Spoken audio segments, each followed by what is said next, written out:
Israël applique beaucoup de lois en s'inspirant directement de la Torah, un texte vieux de 3000 ans.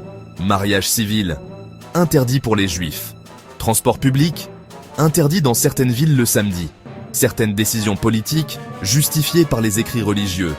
Mais ça ne s'arrête pas là. Maintenant, imagine si les autres pays faisaient pareil avec leurs textes sacrés.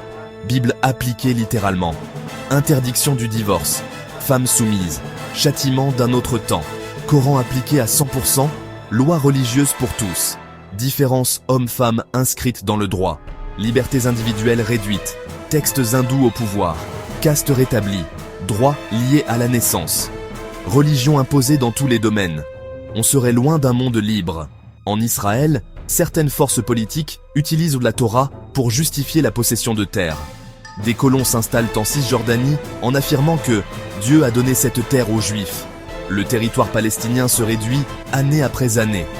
Et les textes anciens sont utilisés comme argument moral et historique, malgré le droit international. Quand la foi devient justification territoriale, la paix devient impossible. Les textes religieux ont de la valeur, mais quand ils dictent des lois modernes ou des frontières, ça devient dangereux. Israël le montre déjà. Si tous les pays faisaient pareil, le monde serait divisé non par les cultures, mais par les croyances. Abonne-toi si t'en as marre des versions simplifiées. Ici, on dit ce qui dérange, pas juste ce qui rassure.